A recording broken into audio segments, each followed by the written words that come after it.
Pour que l'avion descende, il y a aussi des conditions pour que la bénédiction descende dans notre vie.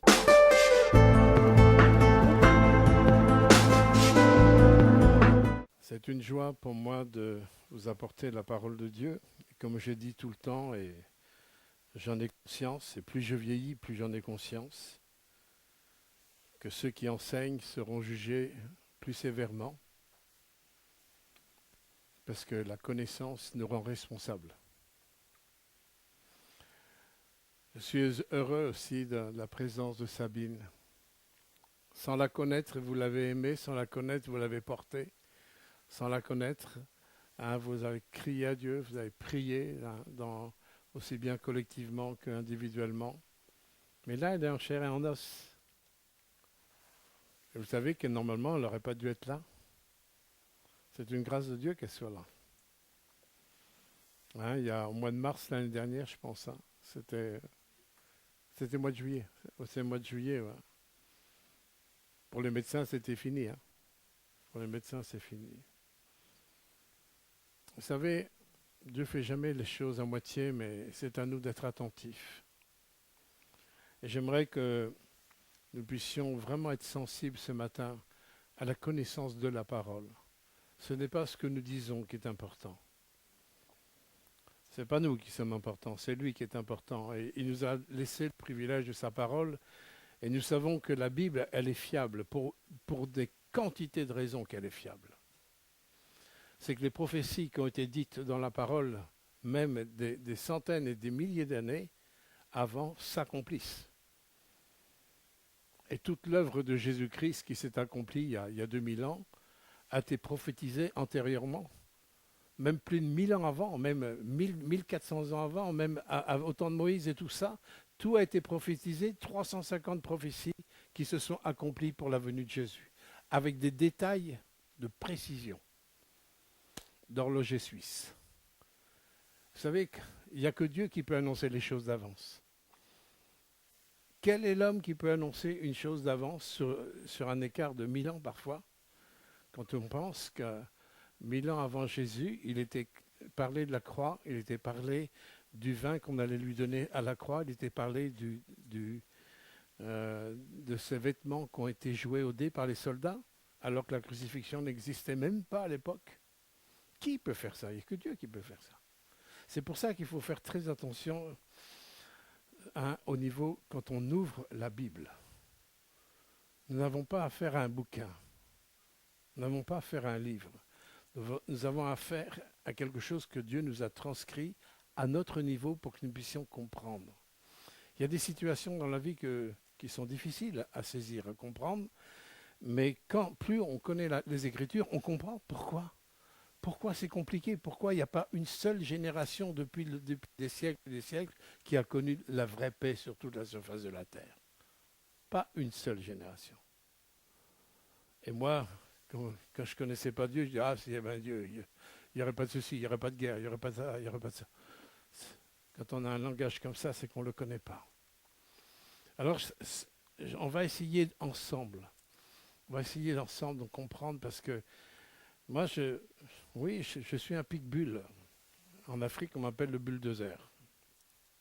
Quand on me présente à des endroits, le pasteur Gilles Le Sieur, c'est un bulldozer. Parce que quand Dieu m'a révélé quelque chose, quand Dieu m'a donné quelque chose, je ne veux pas lâcher. Parce que c'est lui qui a toujours raison et ce n'est pas nous. Et j'ai toujours vu le fruit, les conséquences, les miracles. Je les ai vus de mes propres yeux. Je vais demander à la technique de me projeter une image. Vous voyez, ça c'est pas l'avion que je veux prendre pour aller aux États-Unis la semaine prochaine. Mais vous avez l'image d'un avion avec une piste d'atterrissage. Pourquoi je veux qu'on commence l'enseignement avec une image? Parce que l'image va nous aider à sceller, à mémoriser des choses importantes et profondes.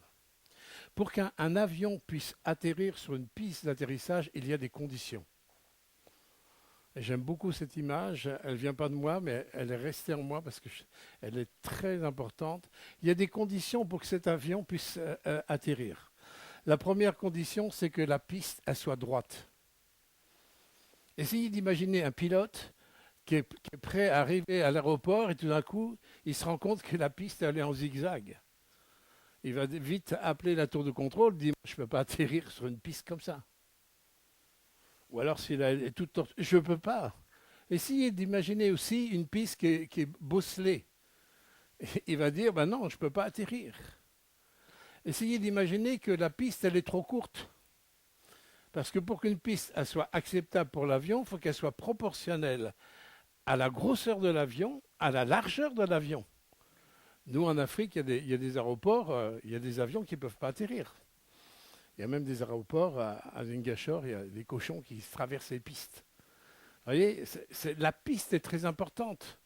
Pour qu'il y ait l'atterrissage, il faut que la piste soit proportionnelle à l'avion. Essayez d'imaginer que maintenant, l'avion, c'est toutes les promesses de Dieu. Toutes les bénédictions de Dieu. La Bible nous dit dans Éphésiens chapitre 1, verset 3, qu'il nous a bénis de toutes sortes de bénédictions en Jésus-Christ. Là, vous avez ici, j'ai apporté le petit truc parce que c'est pratique.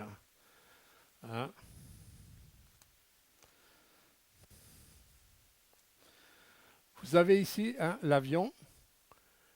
Essayez de mettre, au lieu de voir l'avion, dire toutes les bénédictions de l'Éternel sont là. Elles sont dans les lieux célestes, comme l'avion, il est encore en l'air. Mais le but, c'est que les bénédictions qui soient là puissent atterrir là dans notre vie. De la même manière qu'il y a des conditions pour que la bénédiction, elle descende, pour que l'avion descende, il y a aussi des conditions pour que la bénédiction descende dans notre vie. Et j'aimerais qu'on puisse voir ça ce matin. Parce que dans Ésaïe chapitre 59, versets 1 et 2, il y a un verset qui est important et qui nous faut réfléchir, parce que lorsqu'on est dans la difficulté et tout ça, des fois on voit les miracles, des fois on voit la main de Dieu, mais des fois on ne voit pas la main de Dieu et des fois on ne voit pas le miracle. Et pourtant on sait que la Bible dit que Dieu fait exception de personne. Dieu n'a pas de chouchou. S'il avait un chouchou, moi je ne serais jamais venu à lui. J'ai souffert de ça à l'école. Si j'avais vu que Dieu avait un chouchou, non, Dieu fait exception de personne. Que tu sois riche, que tu sois pauvre, que tu sois noir, que tu sois blanc, que tu sois jaune, quelle que soit ta condition, que tu sois instruit ou que tu sois absolument aucune instruction, Dieu fait exception de personne. Dieu a tellement aimé le monde qu'il a donné son Fils unique afin que quiconque, dans le quiconque, il y a exception de personne. Quiconque croit. Ça, c'est déjà une première condition pour construire la piste d'atterrissage. Quiconque croit et la vie éternelle ne périsse pas et la vie éternelle. Vous voyez, déjà pour construire cette piste d'atterrissage, pour construire ça, il y a déjà une première condition, c'est de croire. Mais alors, on a des difficultés avec ce mot croire, parce qu'on peut très bien croire, on pense qu'on croit, mais notre vie prouve qu'on ne vit pas de ce qu'on nous croyons. Donc là, il y a un décalage déjà. Vous savez, pour que l'avion, pour qu'il atterrisse, il faut que la piste... Moi, j'aimerais pas être dans un avion où il n'y a pas de piste d'atterrissage ou du sable. Je me souviens une fois en Mauritanie, à New York, je ne sais pas si ma femme se souvient, au bout de la piste, il y avait un avion qui était comme ça, parce qu'il ne s'était pas arrêté, il avait abouti dans le sable. Et il était resté, personne n'était venu le ressortir, parce qu'il n'y avait pas les moyens de sortir l'avion. Moi, je n'ai pas envie d'atterrir sur des pistes comme ça. Et Dieu, il n'a pas envie de faire atterrir des choses saintes, des choses puissantes du ciel, sur un terrain qui ne va pas. Et regardez ce que Dieu dit dans Ésaïe 59. Non, la main de l'Éternel n'est pas trop courte pour sauver. Donc, quel que soit le besoin, la main de Dieu n'est jamais trop courte pour sauver. Jamais. Ni son oreille trop dure pour entendre. Dieu n'a pas besoin d'appareil auditif. C'est lui qui a créé l'oreille, il entend le cri du malheureux. Et la Bible nous dit quand un malheureux crie, et quand il est question de cri, il est question de cris qui sortent des entrailles. Et parfois, il y a des douleurs dans la vie qui nous permettent d'aller au fond de nos entrailles pour que ça arrive à sortir. Mais quand un malheureux crie, là, l'Éternel entend. Et il le délivre de toutes ses détresses. Alors des fois, on dit, ouais, vous interprétez la Bible. Moi, quand j'ai toutes ces détresses, c'est toutes ces détresses. Mais il y a des fois des obstacles, il y a des fois des conceptions qu'on a de la bénédiction qui ne correspondent pas forcément aux siennes. Mais là, au verset 2, il y a un mais qui est terrible. Et ce mais, c'est « mais ce sont vos crimes qui mettent une séparation entre vous et Dieu ». Et on arrive au cœur de l'évangile. Ce sont vos crimes. On peut dire, moi, j'ai jamais commis de crime. Moi, j'ai une vie clean. J'ai une vie top. J'ai pas menti, j'ai pas volé, j'ai pas trompé ma femme. Je me drogue pas, je tue personne, je suis clean. Eh bien, si on voit au niveau horizontal, on peut se trouver beau gosse, quoi. On est pas mal par rapport à d'autres. Aujourd'hui, dans les informations, on voit des crimes à l'arme blanche tous les jours. Moi, j'ai jamais vu ça de ma vie, en 71 ans de vie. Mais tous les jours, on voit des crimes. Moi, j'ai jamais tué personne. On peut dire, tout est clean, tout est bon. Mais vous savez, le regard de Dieu sur nous, c'est un regard différent. Et pour qu'il puisse nous faire prendre conscience, parce qu'il veut nous débarrasser du péché dans le cœur, eh bien, il a institué une loi qui nous est donnée dans le Nouveau Testament avec Moïse. Alors, je vais vous parler un petit peu de comment les Juifs fêtent. On est la semaine prochaine, on est la Pentecôte. Alors, tous les chrétiens diront c'est une fête chrétienne, mais en fin de compte, c'est une fête juive. La Pentecôte, c'est une fête juive. Les Juifs, ils fêtent le Shavuot. Le Shavuot, c'est la fête des semences. Et ils se réjouissent des semences et de la moisson future, mais ils ne se réjouissent pas que de ça. Ils se réjouissent de ce que Dieu a donné, la Torah, la loi. Ils se réjouissent de ce que Dieu a donné, la Torah. Et vous savez que quand Dieu a donné la Torah, la loi à Moïse, c'est 50 jours après la délivrance d'Israël d'Égypte. Pour ceux qui ont vu le film Les 10 commandements, Dieu a libéré Israël d'Égypte. Et 50 jours après, Moïse, il a dû monter sur le mont Sinaï pendant 40 jours. Il était dans le jeûne de la prière et Dieu a écrit la loi sur des tables de pierre. Écoutez bien ça, sur des tables de pierre. J'ai bien aimé ce qu'il a dit Jérémie à la Sainte-Seine parce que c'est exactement la ligne conductrice de mon message, de voir tout le côté négatif, destructeur, où on voit la destruction partout, mais pour vous emmener dans le côté positif de libération. On va lire un texte dans la deuxième épître aux Corinthiens au chapitre 3.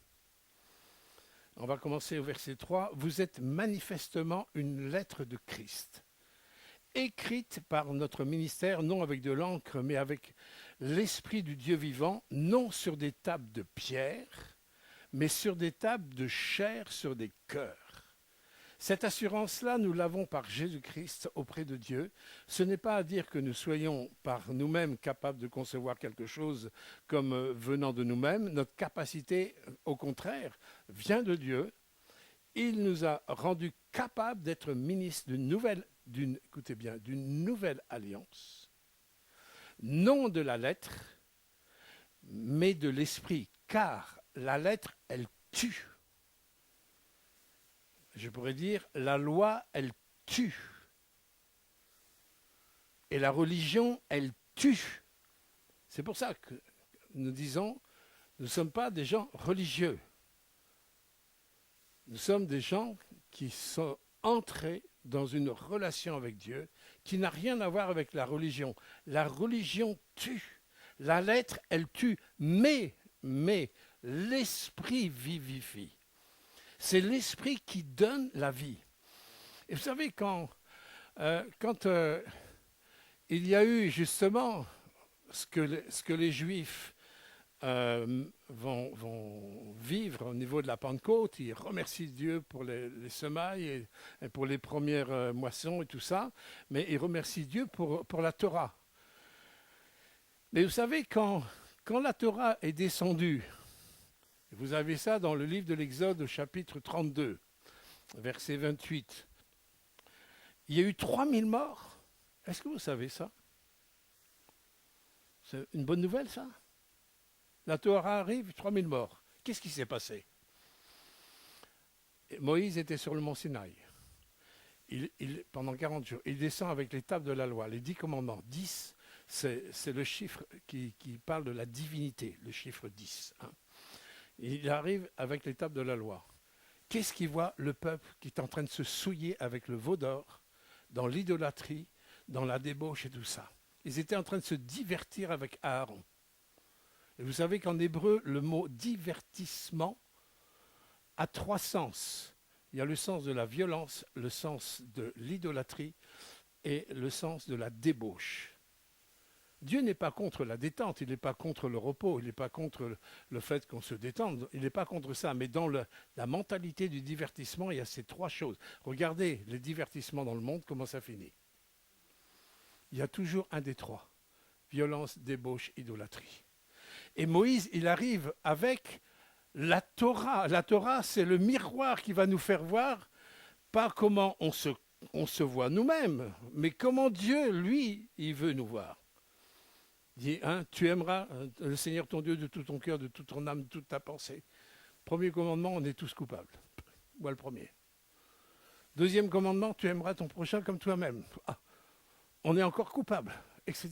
Je ne fais pas les 10 comme ça, vous avez ça dans Exode chapitre 20. Vous voyez, Dieu va apporter la Torah.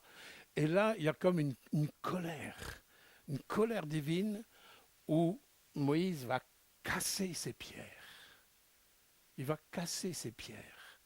Vous savez que la pierre dans la Bible, vous savez, la Bible est un grand code. Et on comprend la Bible par la Bible. Et quand on parle de pierre, on parle de Jésus. On parle de Jésus, il est la pierre angulaire. Quand on parle de pierre, on parle de la personne de Jésus. Et quand Jésus, lui, il est venu quoi? Accomplir la loi. Il est venu accomplir cette loi que aucun d'entre nous est capable d'accomplir. La loi, elle nous condamne, la loi, elle nous met à mort. Et d'ailleurs, il y a eu une mise à mort ce jour-là, où vous avez ça dans Exode, chapitre 32, verset 28. Il y a 3000 morts, environ 3000 morts. Ah, c'est quel jour de joie, 3000 morts. Alors on se réjouit des promesses. Pourquoi il y a des promesses? Pourquoi il y a les moissons? Parce qu'on va être confronté à la loi de Dieu. Il faut que nous soyons confrontés à la loi de Dieu. Pourquoi? Parce que cette loi de Dieu va nous permettre de construire la piste d'atterrissage dont je vous ai parlé tout à l'heure. Ce n'est pas ma conception qui est importante. Ce n'est pas comme je me vois qui est important. Ce qui est important, c'est comme Dieu me voit. Moi, quand j'étais hors des voies de Dieu, j'en voulais à toute la société. Je voyais la société qui allait en tous les sens. Je ne voulais même pas, d'ailleurs, rentrer dans cette société. Ils sont fous, hein, métro, boulot, dodo, pour tout ça, pour que chacun soit en rivalité. Moi, je ne veux pas rentrer dans ce monde-là. C'est pour ça que j'avais prévu mon suicide à 20 ans. Heureusement que Dieu est venu me chercher, mes bien-aimés. Et il a appris à me faire voir que tous les problèmes que je reprochais à la société, il m'a fait voir qu'ils étaient aussi dans mon cœur. Ah, ça, c'est moins agréable. C'est le côté qui n'est pas agréable, ça, de se voir tel qu'on est, de regarder notre conscience telle qu'elle est. Ça, c'est un côté qui n'est pas très agréable. Mais ce qui est extraordinaire, c'est quand il y a l'autre côté. C'est justement quand il y a la solution. Moi, avant que je connaisse la Bible, j'ai fait cette rencontre avec Christ, mais j'étais fou de joie de savoir qu'il m'avait pardonné. Vous voyez, et c'est là qu'on peut commencer à construire notre piste d'atterrissage pour que les bénédictions d'en haut puissent descendre en bas. Et en 52 ans de marche, je pourrais passer toute la journée à vous parler des bénédictions de Dieu. Vécues, pas théoriques, vécues. Mais il faut qu'on avance encore plus, plus, plus. Parce que les gens du monde ont besoin de savoir qui est Dieu, hein, et qu'il y a des bénédictions qui sont aussi en réserve pour eux. Il n'y a que l'Église, pas l'Église religieuse, mais l'Église biblique, l'Église qui croit Dieu, pas qui croit en Dieu. Satan, il croit en Dieu. Mais qui croit Dieu, où on va marcher dans les empreintes de ses pas pour que la piste d'atterrissage elle soit proportionnelle aux bénédictions que Dieu nous a promis. Alors, regardez, on va continuer le texte de 2 Corinthiens, chapitre 3. Là, on va passer au verset 7. Or, si le ministère de la mort gravé par des lettres sur des pierres a été glorieux, dans le sens que quand Moïse a reçu, lui, l'étape de la loi, on l'a même mis un voile sur son visage, tellement il y avait la gloire de Dieu sur le visage de Moïse. Les gens ne supportaient même pas la gloire qui était manifestée par le visage de Moïse. Et il dit, a été glorieux au point que les fils d'Israël ne pouvaient fixer les regards sur le visage de Moïse à cause de la gloire de son visage, bien que cette gloire fût passagère.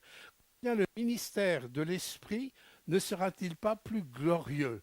Si le ministère de la condamnation a été glorieux, le ministère de la condamnation, c'est ce qui s'est passé quand il y a eu la révélation de la Torah, où Moïse a brisé les pierres, et la Bible nous dit que Jésus a été brisé pour nous.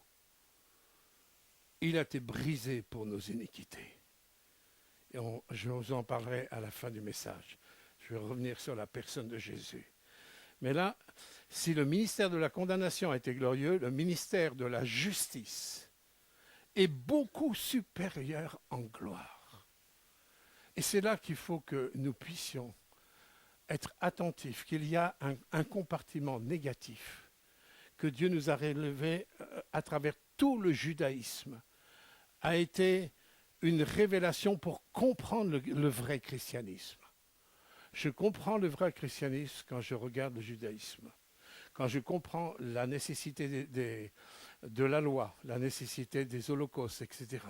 Je vais comprendre la nécessité que Jésus est mort sur la croix et ressuscité. Je vais comprendre ça. Et j'ai besoin d'entrer dans une compréhension du ministère de la justice de Dieu, parce que la gloire de Dieu est là. Moi, je crois au miracle. Parce que Hébreux, chapitre 13, verset 8, il nous est dit que Jésus, il est le même. Hier, aujourd'hui et éternellement. Il n'y a aucun nombre de variations.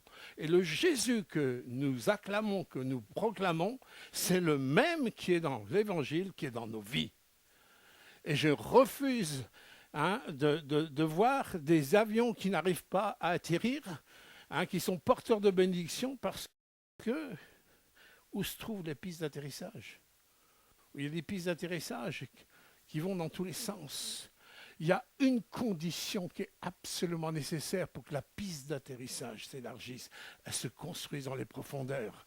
Hébreux chapitre 11, verset 6, la Bible dit « Sans la foi, il est impossible de plaire à Dieu. » Et je pourrais dire que sans la foi, il est impossible que l'avion puisse atterrir. Hello? Sans la foi. Et qu'est-ce que c'est que la foi? C'est plus que de croire. C'est beaucoup plus dire oui, je crois en Dieu, je crois ceci. Non, c'est d'avoir une révélation. Le Dieu de la Bible, c'est le Dieu de la révélation. On ne peut rien sans la révélation. Et parfois, il faut que Dieu parfois nous bouscule pour que nos yeux s'ouvrent. Sinon, on peut très bien avancer dans une perdition, et pas simplement sur la terre, mais une perdition même éternelle. Le terme de Yeshua, de Jésus, ça veut dire sauveur. Son nom même, c'est sauveur. Et si son nom est sauveur, c'est qu'on est perdu. Pourquoi on aurait besoin de sauveurs s'il n'y a pas de noyés sur le bord des plages? S'il n'y a personne dans l'eau, on n'a pas besoin de sauveurs. Mais s'il y a des gens qui sont dans l'eau et qui sont en train de se noyer, croyez-moi, il y a besoin de sauveurs. Si Dieu a envoyé son fils qui s'appelle Yeshua, en hébreu, qui veut dire sauveur, c'est parce que l'humanité est perdue. Mais l'humanité ne sait pas qu'elle est perdue. tant qu'elle n'est pas confrontée à la loi. C'est la loi qui nous fait voir qu'on est pécheur. Quand la loi me dit tu aimeras le Seigneur ton Dieu de tout ton cœur, toute ton âme, de toute ta pensée, ben oui, je suis incapable. Vous êtes incapable, nous sommes incapables. Et Dieu, il nous fait voir pas pour nous accuser. Il n'est pas là pour nous accuser, puisque la Bible nous dit, un Romains chapitre 8, verset 1, vous pouvez vérifier dans vos Bibles, il n'y a aucune accusation pour ceux qui sont en Jésus-Christ, qui sont dans le ministère de la justice. Il n'y a aucune condamnation. Mais tant que ma mentalité, elle est dans l'accusation, parce que je ne fais pas assez ceci, parce que je fais trop ceci, je suis comme dans l'ancienne alliance. Tant qu'on est dans ce ministère de la loi, dans le ministère de l'ancienne alliance, je tourne en rond, je n'arrive pas à voir certaines bénédictions, à voir certains miracles. Pourquoi dans les années 60, lorsqu'il y a eu un souffle du Saint-Esprit parmi le monde zigane, un monde, des gens qui ne savaient même pas lire la Bible, ne savaient même pas lire, avec le pasteur Clément Le Cossec, il a annoncé l'évangile, ils ont cru tout simplement comme des enfants. Si vous saviez le nombre de miracles, même de résurrection de morts, un fils de pasteur qui s'était noyé du côté en Moselle, ou en Alsace, ou en Moselle, enfin, dans l'Est, s'était noyé, il était à la morgue, à l'hôpital. Tous les gitans chrétiens sont venus à l'hôpital, ils ont failli se faire renvoyer par la police. Il dit non, on ne sortira pas parce que nous, on sait que Dieu va ressusciter notre fils. Il faut être fou. Le résultat des courses, c'est que la personne qui était à la morgue, il a vu le fils remuer et le fils, il est sorti de l'hôpital vivant. Qui est fou? Celui qui s'obstine à ne pas croire? Ou celui qui s'obstine à croire? Celui qui va s'obstiner à tenir la main du Seigneur jusqu'au bout? Qui est fou? Pourquoi ils sont capables? Parce qu'ils ne font pas travailler quelque part tous les raisonnements, les faux raisonnements qu'on a. On est bourré, vous et moi, on est bourré de faux raisonnements. C'est difficile de construire une piste d'atterrissage avec des matériaux qui ne sont pas justes, qui sont faux. Essayez de mettre du caoutchouc en piste d'atterrissage. L'avion ne pourra pas atterrir. Vous ne pouvez pas mettre n'importe quel matériau pour construire une piste d'atterrissage. Comprenez ça? Et on ne peut pas mettre n'importe quel matériau. C'est pour ça que le Seigneur nous a dit, redevenez comme des enfants. Redevenez avec une crédulité d'enfant, une simplicité d'enfant. Regardez, promettez un bonbon à un enfant au début du culte. À la fin du culte, il viendra dire, mon bonbon. Pour lui, déjà, la promesse, il visualise son bonbon. Il remercie d'avoir un bonbon à la fin du culte. C'est vous, vous oubliez, lui, il ne va pas oublier parce qu'il a cru. C'est une foi simple. La religion nous a tellement déformés, mes bien-aimés. La religion, avec tous ces apparats extérieurs, nous a voilé la simplicité de cœur, de relation avec Christ. Redevenons comme des enfants. Regardez, qu'est-ce qui s'est passé le jour de la Pentecôte, de la Pentecôte chrétienne? Retenez tout à l'heure, je vous ai dit 3000 morts. 50 jours après la libération d'Israël. La venue de la Torah, 50 jours. Pentecôte, ça veut dire 50. D'accord? Ça veut dire 50. 50e jour, la venue de la Torah et 3000 morts. Deuxième Pentecôte, la Pentecôte avec la puissance du Saint-Esprit. L'apôtre Pierre va prêcher avec assurance, lui qui avait renié le maître quelques jours avant. Il était dans son humanité, il avait peur de suivre le même chemin que son maître. Et Jésus lui a dit, tu me renieras, avant que le coq ne chante, tu m'auras renié 3 fois. Il n'y croyait même pas, parce qu'il était sincère dans son amour pour Christ, mais il n'a même pas cru la parole de Christ. Et finalement, il a renié 3 fois. Il faut faire attention quand on ne croit pas ce que Dieu dit. Il y a toujours quelque chose à payer au bout, il y a les conséquences de nos inconséquences. Ça, c'est normal. Si je mets ma main dans le feu, Dieu ne me punit pas. Mais si je mets ma main dans le feu, ma main sera brûlée. Ce n'est pas Dieu qui me punit. C'est mon inconséquence. Comprenez ça? Ce n'est pas Dieu qui nous punit. Mais nous sommes inconséquents par rapport à la voix de Dieu. Et là, le jour de la Pentecôte, on va lire dans la Pentecôte chrétienne. La Pentecôte chrétienne, vous avez ça dans Acte 2, verset 41, où il y a eu 3000 personnes qui sont venues à Jésus-Christ. C'est bizarre ça. Parce que 1400 ans avant, plus de 1400 ans avant, il y a eu 3000 morts. Pourtant, c'est la même fête. Pourquoi c'est la même fête et pourquoi il n'y a pas le même résultat? Il y a une fête où il y a 3000 morts. C'est la Pentecôte aussi. La venue de la Torah. Mais la venue de la Torah nous met devant la réalité de notre péché. Le mot péché, c'est manquer la cible. Vous savez, on peut tout réussir dans la vie, tout. Mais si je ne suis pas dans la cible divine, en fin de compte, j'ai tout loupé. Une fois que vous savez, j'ai perdu un ami là. Je vais aux États-Unis cette semaine pour célébration aux États-Unis, au Michigan, avec Jean-Paul Engler. 36 ans d'amitié. Vous voyez, quand on a vécu 36 ans d'amitié proche et que les personnes partent comme ça du jour au lendemain, on se dit waouh. Et on se rend compte qu'on est vraiment éphémère. On passe comme une vapeur. Comme une vapeur, on passe. Tout passe. Et nous, on construit notre vie comme si tout allait être éternel sur la terre. C'est pour ça que Dieu nous a dit de construire pour le ciel et non pour la terre. Ma responsabilité pour la terre, c'est de préparer les gens pour l'éternité, parce que le jour où le souffle s'arrête, au mois de mars, j'ai perdu mon fils spirituel de 45 ans. 45 ans. Plus jeune que ma fille 50 ans. Et lui a 45 ans, Bernard Sissa, le chanteur sénégalais. 45 ans, il est parti. Il a œuvré énormément. Il a même ouvert une télévision chrétienne dans un monde musulman. Il a fait un travail extraordinaire. Et Dieu a permis de le reprendre. Est-ce qu'on a la compréhension de tout? Non. Mais ce qui est important de retirer, c'est de prendre conscience que notre temps passe vite. Très vite. On arrive vite à mon âge, croyez-moi. D'ailleurs, moi, je réalise l'âge avec les chiffres, mais dans ma tête, non, je suis encore jeune. Je suis encore jeune. Mais je sais très bien qu'il est donné à l'homme de mourir une seule fois. 70 ans, 80 ans pour les plus robustes. L'autre jour, aux informations, il est dit que la moyenne d'âge de mortalité dans le monde, 75 ans pour les hommes, 78 pour les femmes. C'est pas moi qui le dis, c'est ceux qui font des études. Et en fin de compte, ils disent ce que Dieu dit dans la Bible. 75 ans pour les hommes, 78 pour... alors bien sûr, il y a des gens centenaires, tout ça, mais quand vous faites la moyenne, combien de personnes meurent jeunes? Faites la moyenne, mais la moyenne leur correspond à ce que Dieu dit.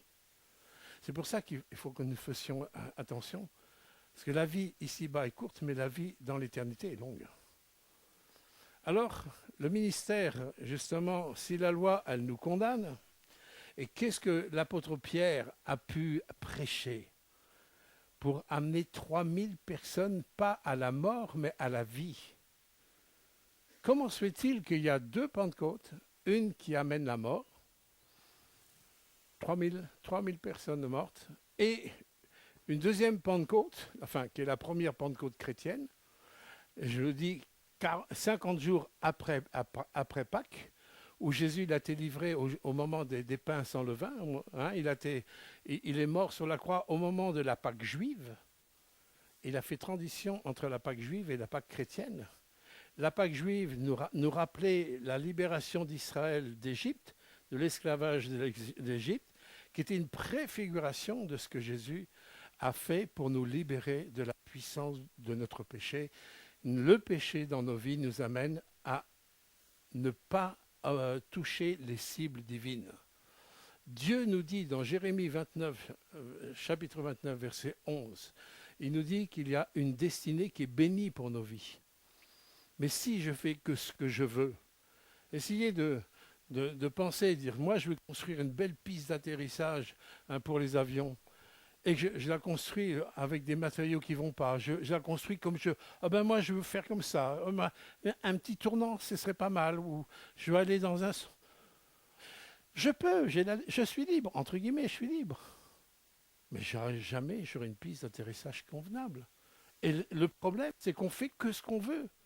Hein, le dernier verset du livre de Josué, du livre, pas de Josué, le livre des juges, le dernier verset, il est dit que le problème profond d'Israël à l'époque, c'est que chacun faisait ce qui lui semblait bon.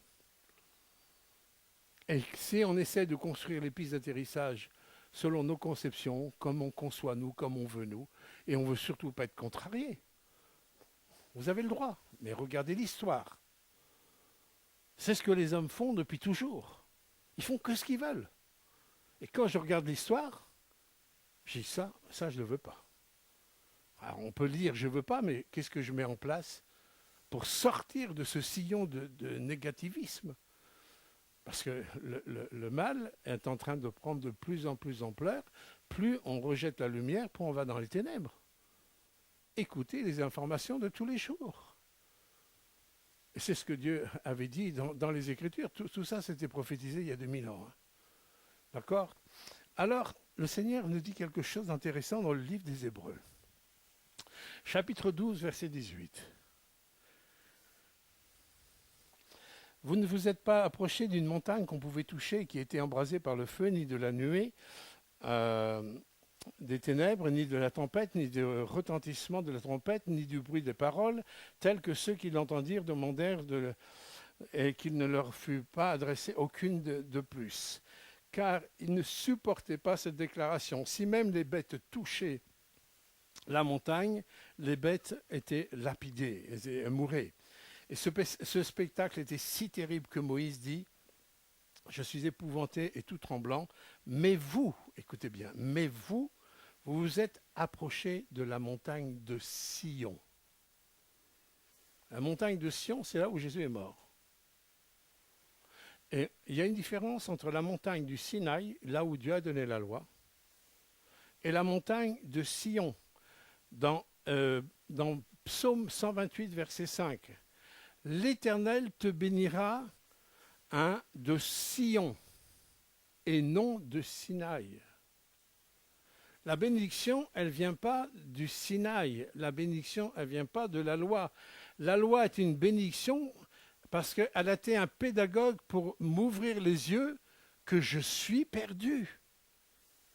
Voilà pourquoi la loi, elle m'a été donnée. Si je marche sur une pelouse, il y a une pancarte « pelouse interdite », je peux marcher, mais si je vois, je sais que j'enfreins la loi. Si Dieu dit rien, tu marches sur la pelouse, tu n'as pas l'impression que tu enfreins la loi. C'est pour ça que Dieu a donné la loi. Il a mis une pancarte « pelouse interdite ». Parce que lui, il a toutes les données du monde invisible. Il a les données du monde invisible, il a donné la perspective éternelle. Il est le seul qui est capable de nous dire, attention, là, si tu touches à ça, tu vas te brûler. C'est comme nous, on dit à nos enfants, si tu touches au feu, attention, tu vas te brûler. On peut leur dire. Et ils ont le choix.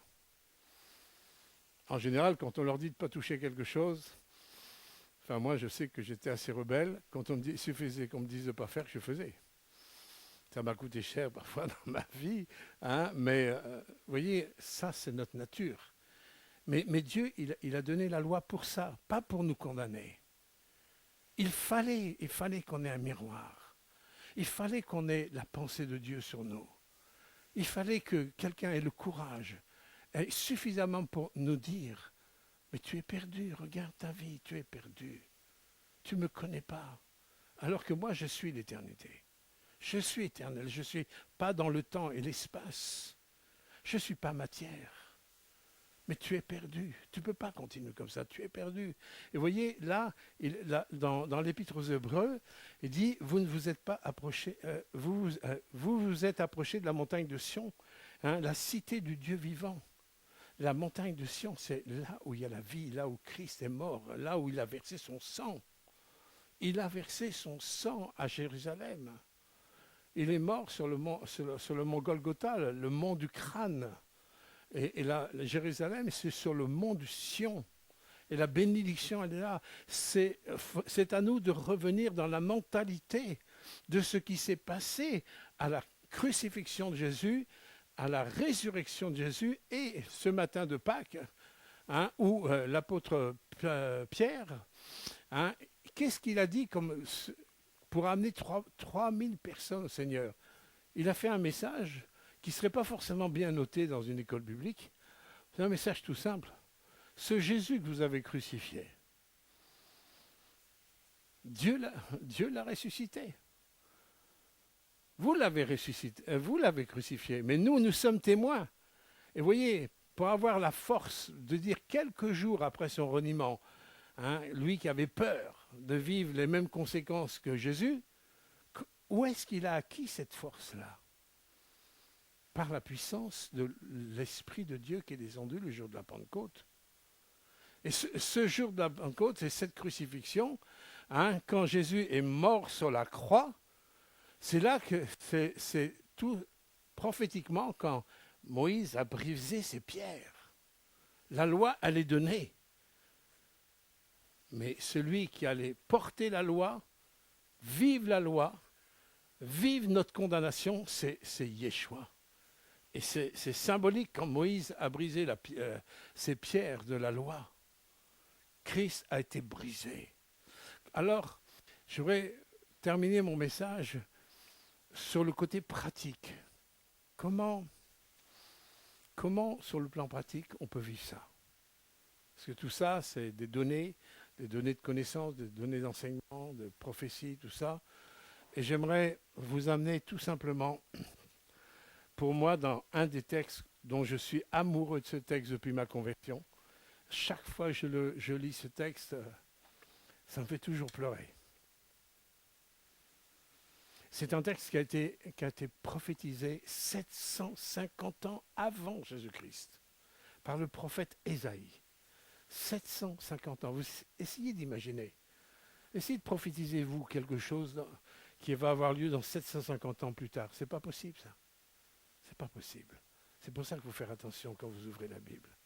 Et voilà ce que le prophète Ésaïe a dit. Et vous savez, les Juifs ont un problème avec ce texte-là. Parce que c'est tellement évident que Jésus, il est parlé de Jésus-Christ dans ce texte de 750 ans avant Jésus-Christ. Et les Juifs, ils ont ça dans l'Ancien Testament. Et beaucoup de rabbins sont mal à l'aise avec ce texte. Et ils sautent ce texte parce que ça pose trop de questions. Et il y a une évidence de Jésus-Christ. Vous allez voir. Pour ceux qui ne connaissent pas ce texte, on va dans Ésaïe chapitre 53. Qui a cru à ce qui nous était annoncé? Qui a reconnu le bras de l'Éternel? Il s'est élevé comme une faible plante, comme un rejeton qui sort d'une terre desséchée. Il n'avait ni beauté ni éclat pour attirer nos regards. Son aspect n'avait rien pour nous plaire. Est-ce que l'aspect de Jésus plaît à quelqu'un ici-bas? Il n'y a que ceux qui connaissent Jésus qui aiment Jésus. Mais Jésus aujourd'hui, il est piétiné, il est ridiculisé, il est bafoué, il est ignoré. Son aspect n'avait rien pour nous plaire. Il était méprisé. Il a été abandonné des hommes. Homme de douleur, habitué à la souffrance, semblable à celui dont on détourne le visage. Nous l'avons, quand je dis nous, c'est l'humanité, nous l'avons dédaigné. Nous n'avons fait de lui aucun cas. Aujourd'hui, on ne fait aucun cas de Jésus, sauf ceux qui le suivent et qui ont proclamé vraiment leur foi en Jésus-Christ et on le suit. Mais regardez l'humanité, on ne fait aucun cas de lui. Écoutez ça, cependant, ce sont nos souffrances qu'il a portées. Et ça, quelle espérance de savoir que quelqu'un comprend nos souffrances. Nous, on a des difficultés. Qui peut comprendre la souffrance de l'autre? Qui peut comprendre la souffrance de Stéphane? Qui peut comprendre la souffrance de Sabine? Qui peut comprendre la souffrance des uns des autres? On ne peut pas être à la place de l'autre, c'est très difficile. Même des fois, nous-mêmes, on a du mal à se comprendre. Vous n'avez pas remarqué? Des fois, on dit, pourquoi je fais ça? On a même des fois du mal à se comprendre. Mais quand même, on va exiger que les autres nous comprennent. Cherchez là. Et après, on se dit, ça, c'est difficile, la relation humaine. Évidemment, sur ces bases comme ça, c'est difficile. Réfléchissez à ça. Mais lui, il s'est chargé de nos douleurs. Et s'il y en a un qui peut comprendre nos douleurs, c'est bien lui. Il n'y a aucune douleur que Jésus ne peut pas comprendre. Il s'en est chargé. Il sait ce que c'est que la trahison. Il sait ce que c'est, ceux qui l'ont piétiné, ceux qui l'ont abandonné, ceux qui l'ont humilié. Ils l'ont mis nu sur une croix. Quelle humiliation. Et lorsque ceux qui le regardaient disent « Ah, t'as sauvé les autres, sauve-toi toi-même ». Lui, il savait qu'il allait sortir de la mort, mais 3 jours après. Il l'avait dit antérieurement en plus. Il faut que le Fils de l'homme soit élevé. Il soit mort pendant 3 jours. Et le 3e jour, le Père le ressuscitera. C'était prophétisé ça avant. Et nous, la preuve de sa résurrection, c'est qu'il a changé nos vies et nos caractères. Il nous a donné une paix. Et ça, la paix, ça ne s'achète pas, ça. Ça se reçoit. Ce sont nos douleurs qui s'est chargées. Et nous l'avons considéré comme puni. Nous l'avons considéré comme frappé de Dieu, humilié. Mais il était blessé pour nos péchés. C'est là qu'il vient régler le problème de la confrontation avec la loi qui nous accuse. La loi nous met devant l'évidence que nous sommes pécheurs. La Bible dit que le salaire du péché, c'est la mort. Il n'y a pas un seul juste sur la surface de la terre. Et croyez-moi, quand je regarde autour de moi avec l'histoire, j'en suis pleinement convaincu. Et sans aller plus loin, il suffit que je me regarde dans la glace, et j'en suis aussi convaincu. Si on est honnête, il faut que nous soyons honnêtes. Et si on règle ce problème, je pense qu'on peut régler beaucoup de choses. Monsieur Sarkozy, l'autre jour, il a été interrogé par des journalistes. Et un journaliste lui a dit, c'est vrai qu'il passe par un moment de brisement. Je ne vais pas rentrer dans les affaires, mais il a dit quelque chose de tellement important. Quand le journaliste lui a dit, Monsieur Sarkozy, si vous vouliez inviter à manger quelqu'un à votre table, qui vous inviteriez? Il a dit, j'inviterai Jésus. Essayez d'imaginer, un ancien président de la République qui dit ça. En plus, il passe par des moments pas faciles, ça c'est son affaire. Mais j'aimerais inviter Jésus. Il a eu le courage de dire ça en France. On dit ça aux États-Unis, ça passe sans problème. Dire ça ici en France, c'est plus délicat. La révolution est passée par là. Et il dit, mais pourquoi vous voulez inviter Jésus? Il me dit, parce que si tout ce qui est dit sur Jésus est vrai, il est le seul qui a la solution de tous les problèmes de la terre. Waouh! Je dis là, il est sur le bon chemin là. Priez pour lui pour que vraiment il ait la révélation, mais là il est sur le bon chemin. Parce qu'en vérité c'est vrai. Si je commence à aimer les gens comme Christ m'a aimé, il n'y a plus besoin de budget militaire.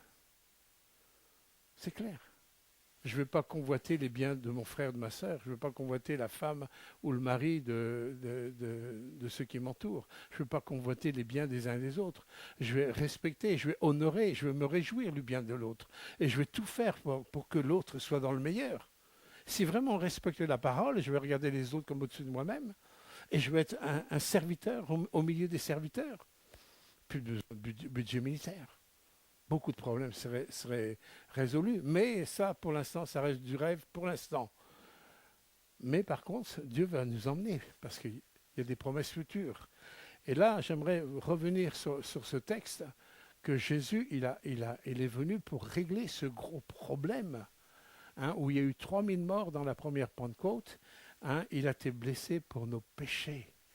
Il a été brisé pour nos iniquités. Le châtiment, vous voyez, aujourd'hui, dans un culte comme ce matin, le matin, on remercie Dieu pour la paix qu'il nous donne.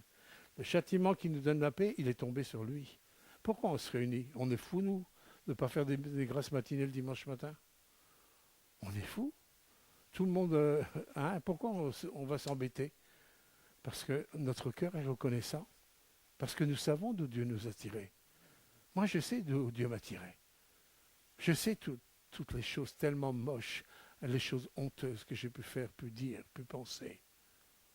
Je sais ce que je lui dois, le fait d'avoir la paix. Une paix qui vaut de l'or. Ça ne s'achète pas, la paix. Comme on ne peut pas comprendre Dieu avec notre raisonnement, Dieu, on a besoin de le recevoir. Et c'est quand je le reçois que je reçois aussi sa paix. Pourquoi? Parce qu'il est par nature le prince de la paix. Comprenez? Le châtiment qui nous donne la paix tombait sur lui. Et, alors là, c'est par ces meurtrissures que nous sommes guéris. Là, on est en train de construire la piste d'atterrissage. Au niveau de régler les problèmes du péché. Non, le bras de l'Éternel n'est pas trop court pour entendre, ni ses oreilles pour entendre. Mais ce sont vos péchés qui mettent une difficulté. Ah oui, mais d'accord. Hein. C'est dur d'entendre un texte comme ça, ben oui. Mais Jésus, il est venu pour régler ce problème. Mais ce sont vos péchés qui empêchent. Jésus, il est venu pour que je règle les problèmes de péché. Tout ce qui est en désharmonie avec lui. Pour ensemble, avec lui, on va construire une piste d'atterrissage. Et plus la piste d'atterrissage va être construite, plus vous allez voir des bénédictions qui vont vraiment se répandre dans votre vie. Non seulement vous allez avoir des racines de paix, et même face à la mort. Moi, j'ai été placé 2 fois devant la mort quand j'avais mes 2 cancers. Vous vous souvenez, il y a 10 ans en arrière. 2 fois, j'étais placé à la mort. Une fois en Afrique, une fois là. Quand vous êtes placé dans la mort, il n'y a qu'une seule chose qui reste. Ce n'est pas tout ce que vous avez fait dans la vie qui reste. Je vous garantis. Devant la mort, non. La seule chose qui reste devant la mort, quand vous pensez que vous allez peut-être mourir demain ou après-demain, ou la semaine, la seule chose qui reste, c'est ma relation avec Dieu. Est-ce que j'ai une relation avec lui? C'est la seule chose qui reste. Ce n'est pas tout ce que vous avez fait. C'est tout ce que vous avez été dans l'intimité avec Christ ou pas. C'est ça qui reste face à la mort. Et c'est pour ça que c'est un message important, mes bien-aimés. C'est un message qui nous remet tous en question. Et moi qui le connais, moi qui le préparais, moi qui le vis, c'est une remise de conscience. Il faut que nous puissions, des fois, il faut, comme dans beaucoup d'entreprises, on fait le bilan des choses. Il faut qu'on voit où on en est. Et dans notre vie chrétienne, on ne peut pas se contenter de venir tous les dimanches dépoussiérer des chaises d'église. On ne peut pas se contenter de ça. Parce que l'église, elle a une responsabilité, surtout pour les autres. Pour ceux qui souffrent, pour ceux qui sont malades, pour ceux qui ont besoin de délivrance. C'est par ces meurtrissures que nous sommes guéris. Ça, c'est important. Et pour continuer le combat, et je sais que des personnes qui ont besoin de délivrance, de guérison aussi, mais il faut savoir que Dieu est guéri encore. Est-ce que ceux qui ont été guéris d'une façon divine peuvent lever la main? Alors moi, je le lève. Tourne-toi. Tourne-toi, Stéphane. Voilà. Ça, c'est les mains levées de personnes qui ont été guéries divinement. Oui, ça, les guérisons divines est la démonstration que Jésus est ressuscité. Alors, tout ne se fait pas comme ça. On aimerait. Combien on aimerait que ce soit comme ça. Mais quand on connaît le Père, je sais que des fois, il y a des guérisons progressives. Et Dieu veut, à travers quelque chose de progressif, on comprend beaucoup plus de choses que quand tout est comme ça. Des fois, quand tout est trop vite, on ne comprend pas grand-chose. Moi, je ne crois pas aux formations rapides. Je suis peut-être un vieux schnock, je suis peut-être un rabat-joie. Je ne crois pas aux formations rapides. Je crois à une formation qui part des racines de l'origine, et pour amener petit à petit, pour ouvrir les yeux, pour avoir du solide. Ça, je crois à ça. Et c'est dans tous les domaines. Je suis sûr qu'un chef d'entreprise, s'il a 2 personnes à prendre, une personne qui a été formée en 6 mois, une personne qui a été formée peut-être en 3, 4, 5 ans, il prendra peut-être celle qui est formée depuis 3, 4, 5 ans. Et le Seigneur, il veut nous former à être des disciples. On n'est pas des chrétiens, on est des disciples. Et le disciple, c'est celui qui croit à Jésus. Nous étions tous errants comme des brebis, chacun suivait sa propre voie. C'est là le problème. On construit nos pistes d'atterrissage selon nos propres voies. Ça ne peut pas marcher.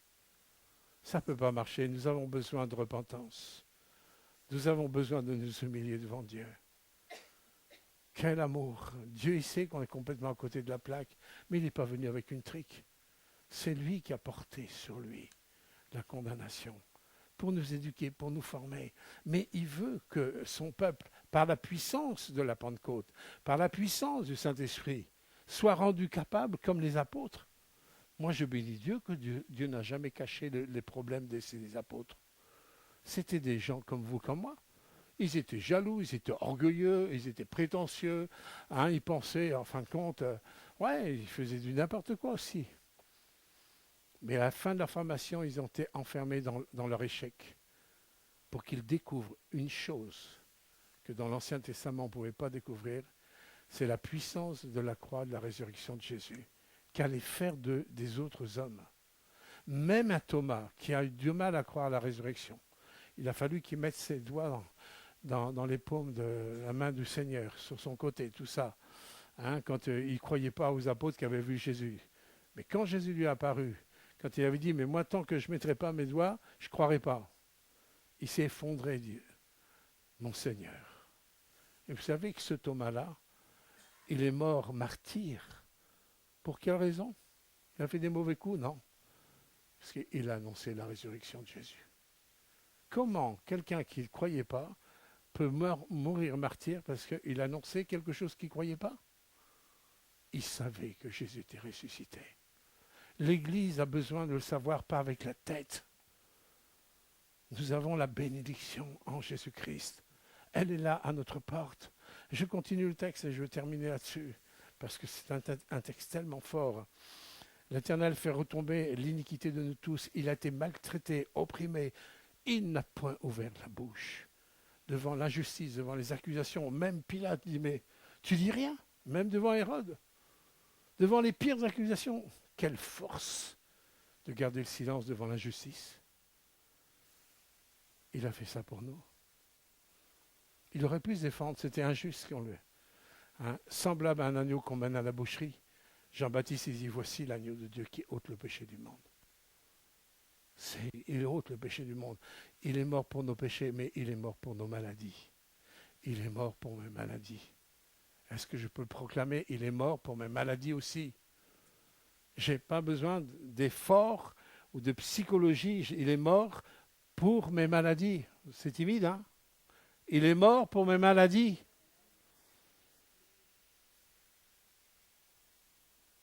C'est timide, hein? On n'est pas en Afrique, ça se voit, hein?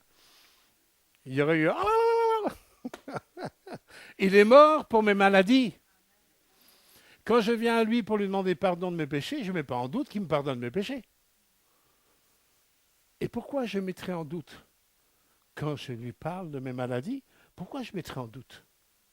C'est celui qui croit qui verra. On a chanté tout à l'heure, si tu crois, tu verras la gloire de Dieu. Et la puissance de la foi va consolider la piste d'atterrissage de l'avion. Comprenez ça?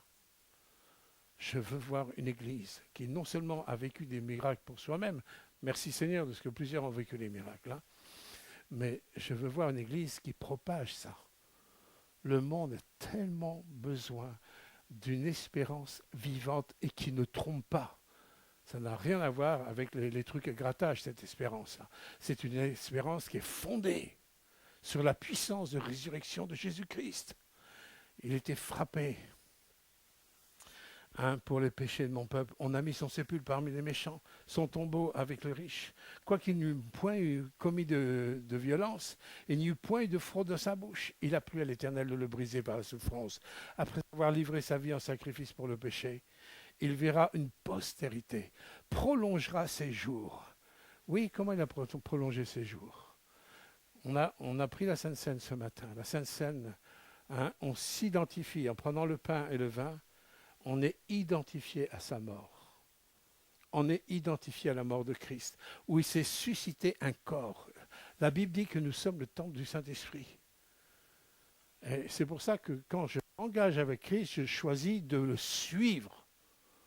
Je n'accepte pas une religion. Jésus n'est pas venu apporter une religion. Toutes les institutions nous ont voilé sa personnalité et ce qu'il est en vérité, et surtout voilé la puissance de son message. Comme si on était obligé d'aller à certains endroits pour voir des miracles, comme si Dieu n'était pas omniscient, omnipotent. omniprésent. Comme si on pouvait limiter Dieu en mettant dans des petites cases.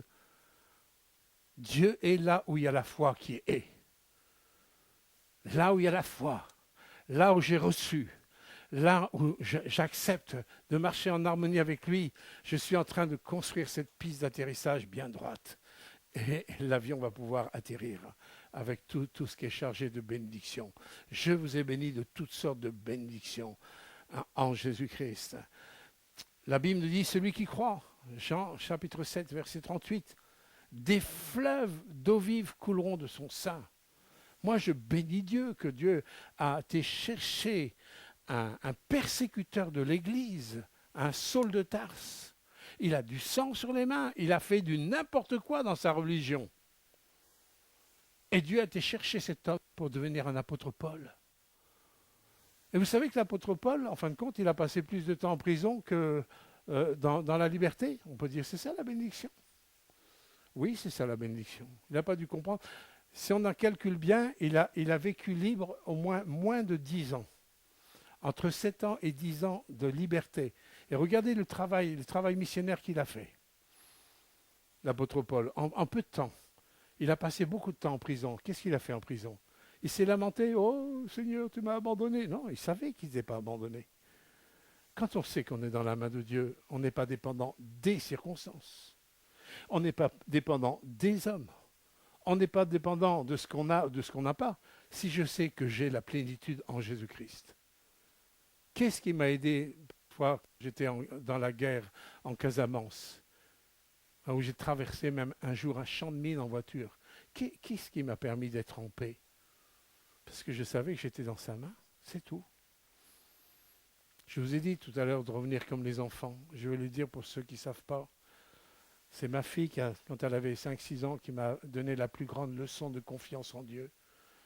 Où un jour, je lui ai demandé de sortir pour aller chercher une bûche de bois dehors. Et elle me dit, la petite bout de chou, j'ai peur, papa. La nuit arrivée, il y avait du vent dans les arbres. Mon petite fille avait peur, c'est normal. Je lui ai dit, t'inquiète pas, mes filles, on va y aller ensemble. On va chercher le bois, on revient. Pardonnez-moi pour ceux qui connaissent cette histoire depuis des années. On revient et je m'arrête et je la regarde. J'ai dit à ma fille, Elisa, t'as plus peur? Elle me regarde, elle me dit, ben non, tu es là. Et Dieu me dit, c'est ça, me faire confiance. De savoir qu'il y a la présence du Père. Quelle révélation! J'ai eu une révélation à travers un bout de chou de 5 ans. Est-ce qu'elle connaissait quelque chose en théologie, elle? Non. Hein? Mais voyez, ça c'est le cœur d'un enfant. Et vous avez là des révélations, même à travers un cœur d'un enfant. Revenons dans une simplicité totale. De savoir que ma vie est dans la main de Dieu. Et que Dieu va pouvoir utiliser ma vie pour bénir. L'année dernière, quand vous m'avez fêté mes 70 ans, vous avez toutes les vidéos qui sont venues un peu de partout jusqu'à Jérusalem. Hein, j'étais étonné de voir les témoignages et tout ça. Moi, je sais d'où je sors. Je dis, mais à lui toute la gloire. Mais de savoir que comment Dieu est capable d'utiliser votre vie pour bénir les autres, je dis, ça, c'est à lui toute la gloire. Je rends grâce à Dieu de ce que ma vie, elle a servi. Pas que pour moi, mais elle a servi aussi pour arroser les autres. Et la nature nous fait voir que tout ce qui est dans la nature est là pour donner. Heureusement que les arbres fruitiers nous donnent leurs fruits. Hein. Entre parenthèses. Ils ne portent pas des fruits pour eux-mêmes, ils portent des fruits pour nous. Et heureusement qu'il y a encore une semence dans les fruits que nous mangeons, où on peut ressommer des arbres. Heureusement. Cette semaine, j'ai coupé un arbre que j'avais planté il y a 45 ans. Ça m'a fait drôle. Un arbre énorme. Hein. Je veux dire qu'il était dans le coffre de ma voiture, cet arbre. Et il y a 45 ans que ça passait. Vous savez, notre vie a passé aussi comme ça.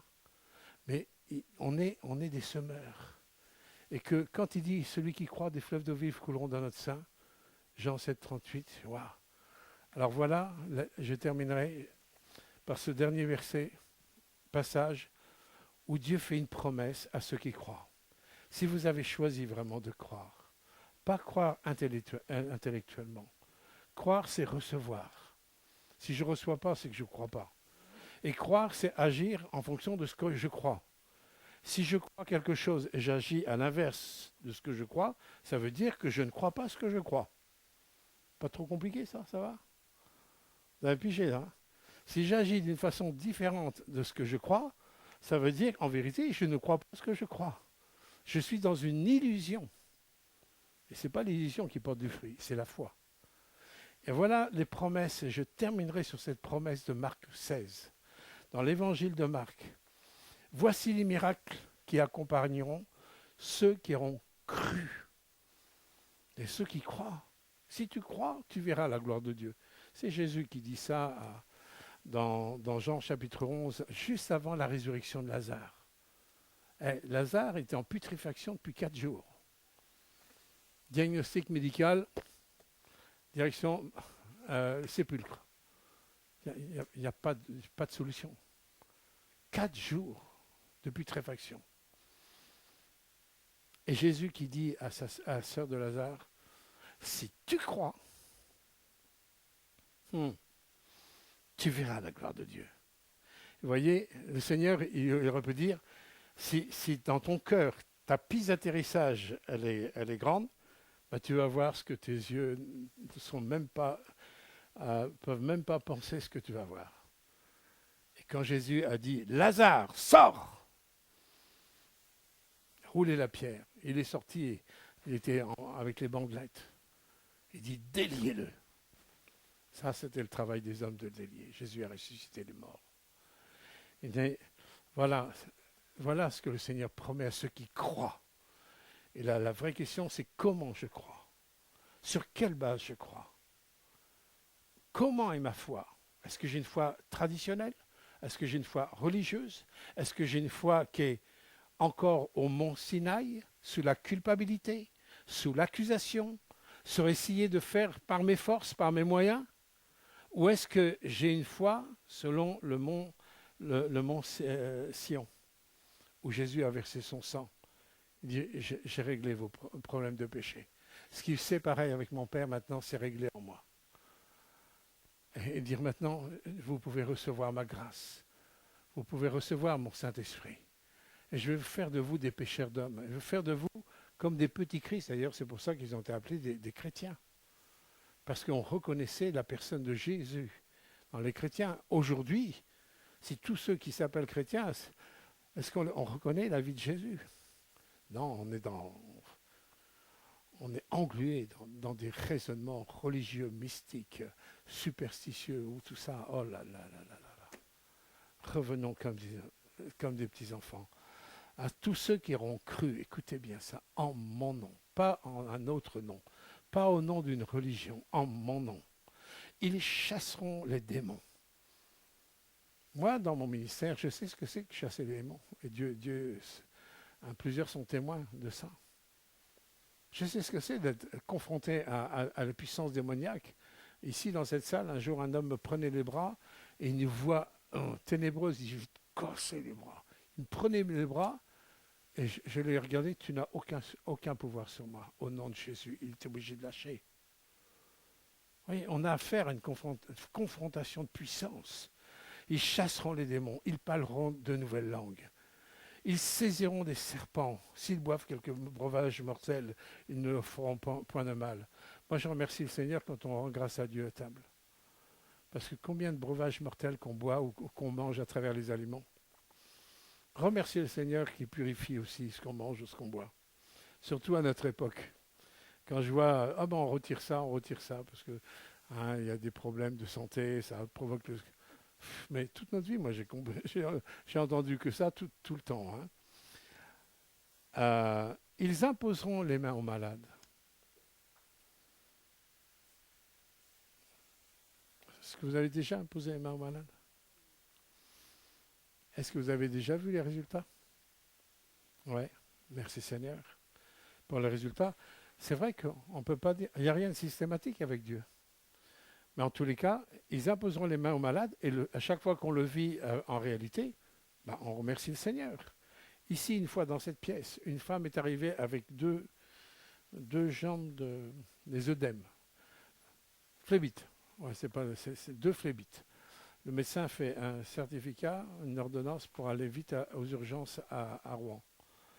Et la dame a dit à son mari, il y a une réunion de prière à l'église, dépose-moi à l'église d'abord. On était en réunion de prière, elle arrive, elle marche avec les jambes toutes raides comme ça. Et on était remplis de foi ce jour-là. Il y a des jours avec, des jours sans, mais en tous les cas, ce jour-là, il y avait la foi. On demandait à cette personne de marcher au nom de Jésus. Et ses jambes se sont dégonflées sous nos yeux, elle est repartie en marchant normalement. Ça, on l'a vu ici, là. C'est pas à Lourdes, là. On n'est pas à Lourdes. Hein, enfin, j'ai rien contre Lourdes. Enfin, bon, c'est notre histoire. Bon. Mais vous voyez, il n'y a pas besoin. Tu peux vivre des miracles même dans ta chambre, même chez toi, tout seul. Moi, j'ai vécu le miracle de la rencontre de Jésus dans ma chambre, chez mes parents, à 19 ans. Dans ma chambre. Pas dans une salle de réunion, rien. Dans ma chambre, j'ai rencontré Jésus. Waouh! Et il dit, ils imposeront les mains aux malades, et les malades seront guéris. Priez pour les malades. Alors, sondez si déjà pour vous, votre piste d'atterrissage, elle est bien construite. Où en êtes-vous dans votre foi? Est-ce que tu crois? Est-ce que tu crois selon Dieu? Est-ce que tu crois selon la parole? Est-ce que tu crois selon l'Esprit? Alors si tu crois selon l'Esprit, tu verras la gloire de Dieu. Le Seigneur, après leur avoir parlé, fut enlevé au ciel et il s'assit à la droite de Dieu et ils s'en allèrent prêcher partout. Le Seigneur travaillait avec eux et confirmait sa parole, hein, par des prodiges et des miracles. Ça, c'est pas moi qui ai écrit ça. C'est la puissance du Saint-Esprit qui a inspiré l'évangéliste Marc, hein, et qui est à la fin de l'évangile de Marc. Est-ce que sa parole est la vérité ou elle n'est pas la vérité? Où en sommes-nous? Il y a des personnes qui sont vraiment éprouvées dans quels que soient les domaines qu'ils traversent. Et nous pouvons, le problème, c'est qu'on est des gens sentimentaux. Et nous, on veut des fois établir une réponse selon nos sentiments. Mais ce n'est pas ça que Dieu demande. Il veut que mon cœur s'ouvre à lui et lui reste souverain. Et je sais que la volonté de Dieu, écoutez-moi, elle est toujours bonne et parfaite. Quand Bernard Sissa est mort à 45 ans, est-ce que vous pouvez penser que je pourrais imaginer ça? Il m'envoie une photo, là il était à l'hôpital, il avait une anémie. Je ne pouvais pas penser qu'il allait partir. Et quand mon ami, même pas un mois après, mon ami Jean-Paul qui meurt, 2 coups sur coup comme ça. Et mon troisième en Belgique qui a failli mourir 3 fois, 3 infarctus qu'il a fait. Il avait aussi plein d'eau dans les poumons. On lui a fait 15 heures de dialyse. Coup sur coup comme ça. Croyez. Est-ce que vous croyez que je vais passer comme ça, les choses, les doigts dans le nez comme ça? Est-ce que vous pensez que je ne me suis pas posé des questions? Et j'ai dit à Daniel, mon ami en Belgique, j'ai dit, toi, je t'interdis de mourir. Hein. Pas maintenant. J'en ai eu 2 précédents. Ah non, toi. Et là, Dieu est en train de le relever. Daniel est en train de reprendre, il reprend des forces, hein, et bientôt il va même reprêcher. Merci Seigneur, alors que franchement, 3 fois il a failli vraiment mourir. D'ailleurs, une fois le médecin dit on ne peut plus rien faire. Mais il est debout aujourd'hui, il mange, il se réjouit. J'étais le voir en Belgique, j'étais vraiment tellement heureux de se voir. Pendant tout le temps que j'étais avec lui, on a gardé vous voyez, comme Stéphane. J'aime cet homme comment il aime sa femme. Ouais, regardez un peu. Tout le culte, sa main était sur sa femme. Tout le temps. Quel exemple. Hein, lui, avec mon ami, on se tenait la main. On se connaît depuis 36 ans d'amitié aussi. C'est chose rare. Hein. Mais vous voyez, aujourd'hui, Daniel est debout. Jean-Paul, il est parti. Jean-Paul est parti. Mais pour terminer, on dit toujours ça pour terminer, mais en fin de compte, on ne termine jamais. Je vais vous raconter. La femme de Jean-Paul, 56 ans ou 58 ans de mariage, unie, comme vous, hein, vraiment unie. C'était un coup dur, il devait venir le 11 mai, il veut venir et il m'avait confirmé, et j'apprends qu'il meurt. Un soir, il part comme ça, à 77 ans.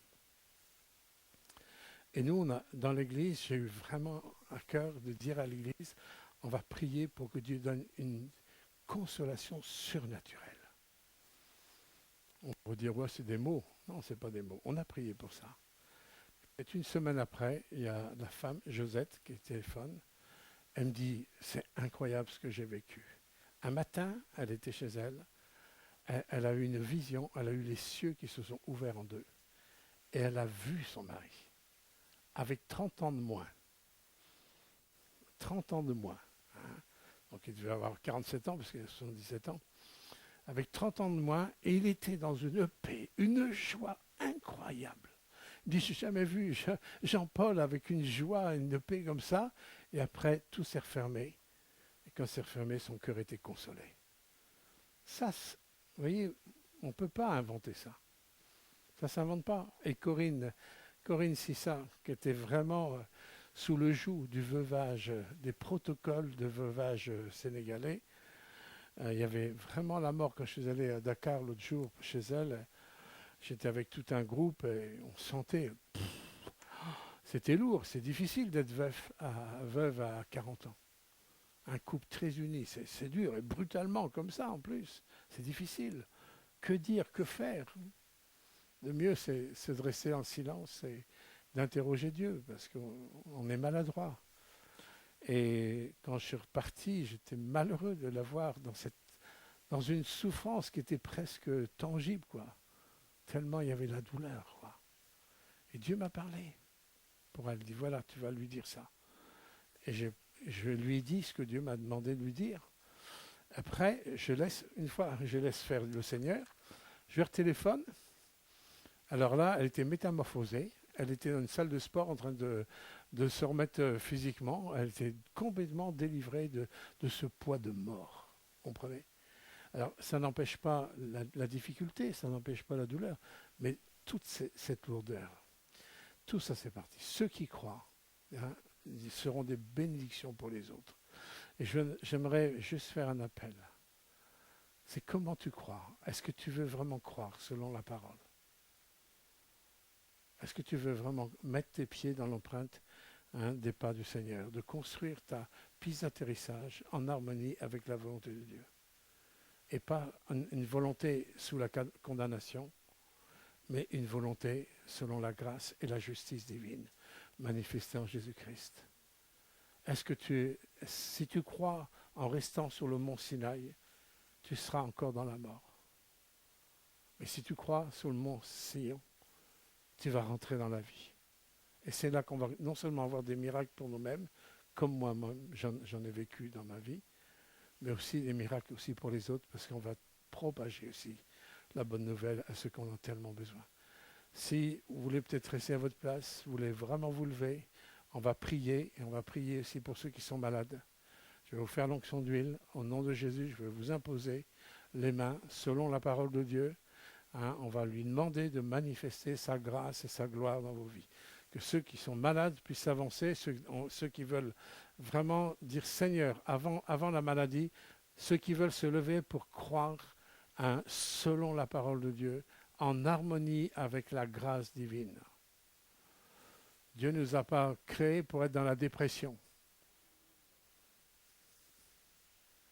Il nous a créés pour être dans la vie. Il ne nous a pas créés pour être dans la mort. Il nous a créés pour être dans la vie. Il a choisi d'avoir besoin de nous.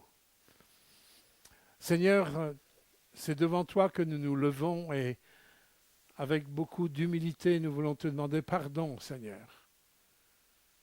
Nous sommes tellement, Seigneur, embarrassés dans nos pensées, dans nos raisonnements. Seigneur, nous avons tellement compliqué quelque chose qui est tellement simple. Et nous voulons t'en demander pardon de tout notre cœur ce matin. Nous voulons nous humilier, Seigneur, de passer même parfois dans nos vies chrétiennes, plus dans le Sinaï que dans Sion. Nous te demandons pardon pour notre incrédulité. Pardon, Seigneur, pour nos endurcissements. Pardon pour nos désobéissances. Nous te demandons toute ta grâce, Seigneur, dans notre vie. Et nous te remercions parce que ton sang a coulé. Tu t'es chargé de nos péchés. Seigneur, tu nous purifies de tout péché, de toute iniquité. Seigneur, nous voulons recevoir ton pardon.